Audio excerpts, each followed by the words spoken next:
উত্তরে বারবার এনআরসি জুজু মমতার, ফের মুখ্যমন্ত্রীর নিশানায় বিএসএফ বাড়াবাড়ি করলে স্থানীয় থানায় অভিযোগ, ভোটার লিস্টে নাম তুলুন নয়তো বিজেপি এনআরসি করবে। ঠিক এমনটাই বলছেন মমতা বন্দ্যোপাধ্যায়।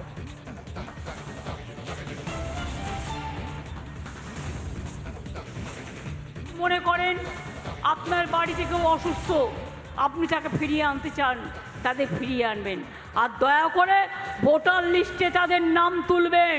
তা নাহলে আবার বিজেপি গভর্নমেন্ট এনআরসি তৈরি করে সবাইকে ঘাড় ধাক্কা দিয়ে বাংলাদেশে পাঠিয়ে দেবে, এখান থেকে আপনাদের এখানে থাকতে দেবে না। আমি শুনেছি বর্ডারে বিএসএফ অত্যাচার করছে এবং তারা একটা নতুন কার্ড করেছে, ইনার লাইন পারমিট। বর্ডারে যেতে গেলে এটা তাদের করার কথা নয়, রাজ্য সরকার করবে। তাদের কার্ড করার নাম মানে আপনার নামটা লিখে রাখছে, যাতে এনআরসি হলে তাড়াতাড়ি আপনাকে ঘাড় ধাক্কা দিয়ে বের করে দিতে পারে। আপনি ব্লকে গিয়ে নাম লেখান, আপনার আধার কার্ড আছে, আপনার রেশন কার্ড আছে, আপনার প্যান কার্ড আছে, আপনার বাড়ির ঠিকানা আছে, আপনার ছেলেমেয়েরা চাকরি করে, তাই ভয় পাবেন না।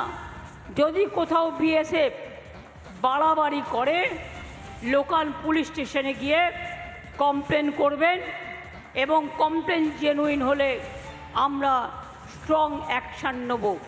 ল and order is not the state of central subject, এটা স্টেট সাবজেক্ট।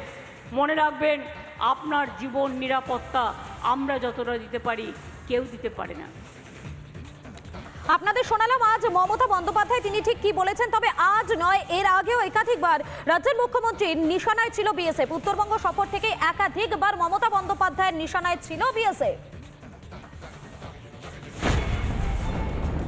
বিএসএফ সীমান্তে অত্যাচার হচ্ছে, কিছু কিছু জায়গায় বিএসএফ কার্ড বিলি করছে, বলছে এই কার্ডটা নিতে হবে।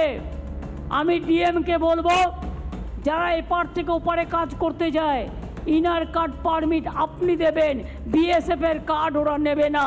তার কারণ বিএসএফের কার্ড নিলে ওদের এপার থেকে ভাগিয়ে দেবে, ওপার থেকে ভাগিয়ে দেবে, মানুষকে রাখতে দেবে না। এটা ওদের একটা প্ল্যান। অনেককে গুলি করে মারে, অনেককে অত্যাচার করে। ইলেকশনের সময় গিয়ে ভোটার লাইনে দাঁড়িয়ে পর্যন্ত আমি আগের বার শুনেছি, ভোটার লাইনে গিয়ে লাইন ম্যানেজ করে। কে দিয়েছে অথরিটি ওদের? ইলেকশন কমিশন ইলেকশন চালায়, ডিএম চালায়, এসপিরা চালায়, অবজারভাররা চালায়। বাট আমি বালুরঘাটে, আমার কাছে ইনফরমেশন আছে, গত বছর বিএসএফ লাইন করিয়েছিল। আমি যদি একটাও এবারে শুনি, তাহলে কিন্তু আমি দায়িত্ব নিয়ে বলছি, ইলেকশন চলে যাবে, আমরা কিন্তু থাকবো। তখন কিন্তু মনে রাখবেন, কথাটা আমার মনে থাকবে।